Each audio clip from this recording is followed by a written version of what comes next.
Hindi na kailangan isulat ko pa sa inyo kung kailan magaganap ang mga bagay na ito.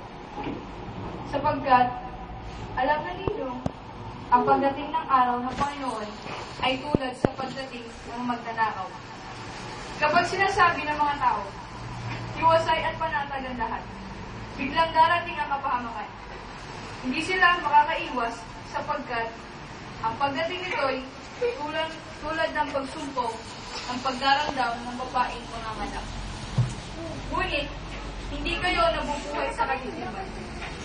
Mga kapatid, kaya hindi kayo mabibigla sa araw na yaon na darating na parang magnanakaw. Kayong lahat ay kabilang sa panig ng kaligayahan, sa panig ng araw, hindi sa panig ng kadiliman o ng gabi. Kaya nga, kailangan tayo manatiling gising, laging handa, at malinaw ang isip, di tulad ng iba. Kung gabi, karaniwang natutulog ang tao, at kung gabi rin, karaniwang naglalasing. Hindi tayo dapat magkasing. Yamang tayo sa panig ng araw. Gawin natin baluti ang pananampalataya at ang pag-ibig. At helmet, ang pag-asa sa pagliligtas na gagawin sa ating Diyos. Tinawag tayo ng Diyos, hindi upang parusahan, kundi upang iligtas sa pamamagitan ng ating Panginoong Jesucristo. Namatay siya para sa atin, upang tayo mabuhay na kasama niya. Buhay man tayo o patay sa kanyang muling pagpanaw. Dahil dito, patuloy kayo magpaalalahanan at magtulungan tulad ng ginagawa ninyo ngayon. Ipinamamanig namin, mga kapatid, na igalang ninyo ang mga nagpapagal para sa inyo. Ang mga pinili ng Diyos upang mamahala at magturo sa inyo. Pagkukulan ninyo sila ng lubos sa paggalang at pag-ibig. Dahil sa kanilang gawain, magsama-sama kayo mapayapa. Ipinakikiusap namin, mga kapatid, na inyong paalalahanan ang mga tamad, pasiglahin ang mahihinang loob, at galingain ang mga walang kaya. Magtyagaan ninyo silang lahat. Huwag ninyong paghigantihan ang gumawa sa inyo ng masama. Sa halip, magpatuloy kayo sa paggawa ng mabuti sa isa't isa at sa lahat. Maganda kayong lagi. Maging matyaga sa pananalangin. Ipagpasalamat ninyo sa pangalan ni Kristo Jesus ang lahat ng pangyayari. Sapagkat yaon ang pag-ibig ng Diyos. Huwag ninyong hadlangan ang Espiritu Santo. Huwag ninyong hamakin ang anumang pahayag mula sa Diyos. Suriin ninyo ang lahat ng bagay at pulutin ang mabuti. Lumayo kayo sa lahat ng uri ng kasamaan. Naway, lubusan kayo papanalin ng Diyos na siyang nagbibigay ng kapayapaan. At naway, panatilihin niyang walang kapintasan ang buo ninyong katauhan, ang espiritu, kaluluwa, at katawan, hanggang sa pagparito ng ating Panginoong Jesucristo. Dapat ang tumawag sa inyo at gagawin niya ang mga bagay na ito. Ang salita ng Diyos. Salamat. Amen.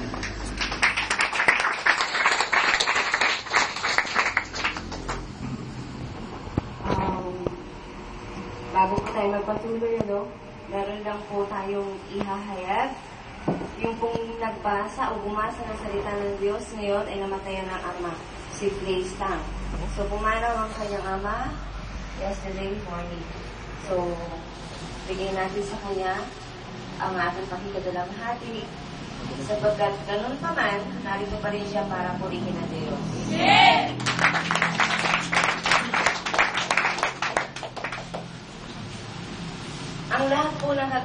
dito sa loob ng ating gawain, no, kung saan na ang Diyos ang ating sinasamba sa Espiritu at katotohanan, yan po ay ayon sa kalooban ng Diyos.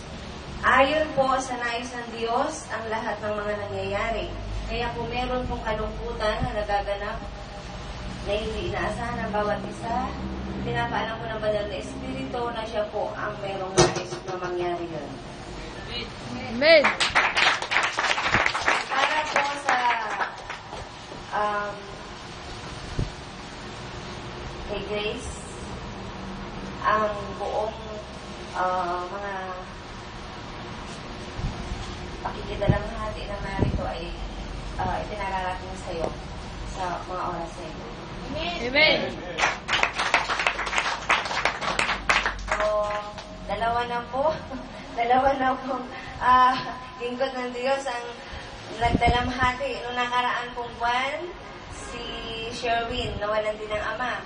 So, ngayon buwan, last December, si Sherwin, ngayong January, si Grace. So, purihin po ang Diyos. Amen. Sila ay mga kabataan na tinawag ng Diyos sa maagang panahon para maging matatag sa pakikibaka, pakikipaglaban para sa Diyos. Amen. Kaya ako muna po ang niloob ng Diyos na magsalita sapagkat marami tayong bagong bisita bago, no? So, sino man po kayo, at saan man kayo nanggaling, welcome po kayo sa gawain ito ng Panginoon. Amen. Huwag po kayong medyo maguluhan kung bakit may mga ganon-ganon. Meron akong ginagawa na hindi po kayang unawain ng tao. Maging ako man po, ayan ay hindi ko lang po tinatanong sa Diyos kung ano yung mga ginagawa ko sapagkat sinabi na po ng Diyos noong ako'y inihayo niya, siya ang gagawa. Pupunta lang ako, siya ang bahala, siya ang magsasalita.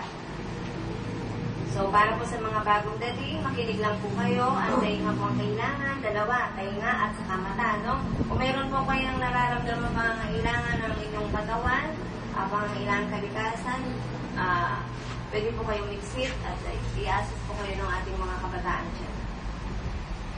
So, ibibigay ko na po sa Panginoon ng oras na ito. Hindi po ako yung magsasalita, no? Ito po yung boses ko. Mamaya po bahala po ang Diyos kung paano po niya gagampanan na sinabi niya na siya ang gagawa. Purihin po ang Diyos. Amen.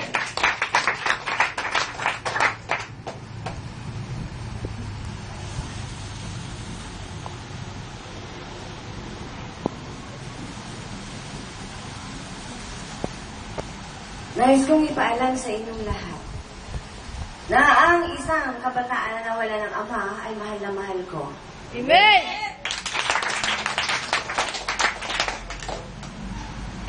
Ang sino man nagpaparangal sa Diyos ay itataas din ng Diyos.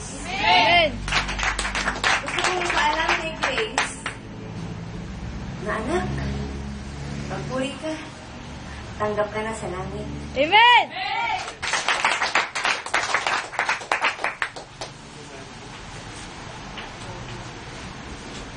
Para sa lahat ng bagong dating, medyo huwag kayong kakabahan sapagkat ang narito ay siyang tumawag sa inyo, hindi tao, kundi banal na Espiritu. Amen. Hindi ko masyadong babaguhin ang tinig para hindi naman kayo manginig. Sapagkat kapag nanginig kayo, baka kayo ay biglang balis. Sayang naman ang salita ng Diyos na inihanda para sa inyo ngayong araw na ito. Ang banal na Espiritu ay nalulugod sapagkat gumanap ang kanyang mga anak bago ng lugar na ito. Maganda ng tingnan. Amen.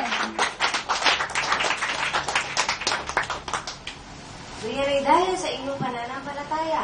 Yan ay dahil sa inyong pananampalataya may kasamang gawa. Kumilos kayo sapagkat sinabi ng banal na Espiritu na kailangan palakihan itong lugar na ito. Para ang tao ay dumating. Amen. Amen.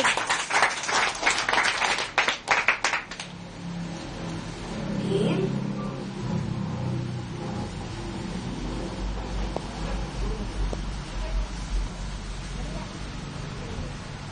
Ang Diyos ay mabuti. noon, ngayon, at magpakailanman. Purihin ang Diyos. Amen.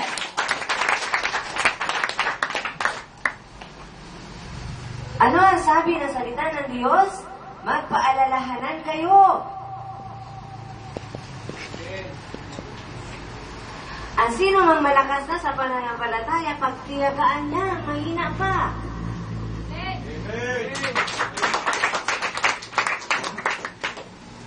Ang Diyos ang narito. Tingnan ninyo mukha ng babae. Hindi siya nagsasalita. Walang maililihim sa Diyos. Lahat kayong narito, taglay ninyo ang espiritu pa ng kahinaan. Espiritu ng pagdadalawang isip. Subalit alam na lahat ng Diyos yan. Ang Diyos ang tumawag, kaya ang Diyos din ang bahala. Amen. Kung mapapansin ninyo, sige, tingnan nyo muna mga katabi nyo. Tingnan ang katabi. Left side and right side. Kamukha mo ba siya? Hindi. O mas maayos ka kaysa sa kanya? Pareho lang. Okay. Kung sa palagay mo, mas maayos ka kaysa sa tabi mo, nasa katabi mo, ano ang dapat mong gawin para maging maayos din ang katabi mo? Sige nga, kalapitin. Kalapitin. Gisingin. Sapagkat gising ka, ang katabi mo'y tulog pa. Amen.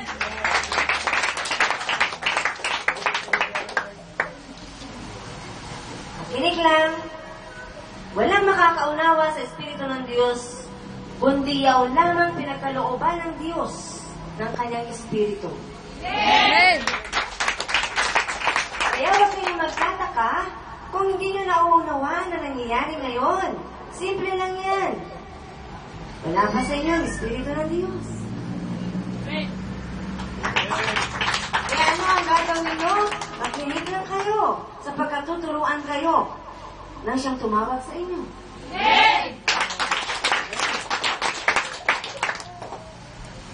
Walang masasaya, walang malulugi, lahat ay may pakinabang ngayong araw na ito.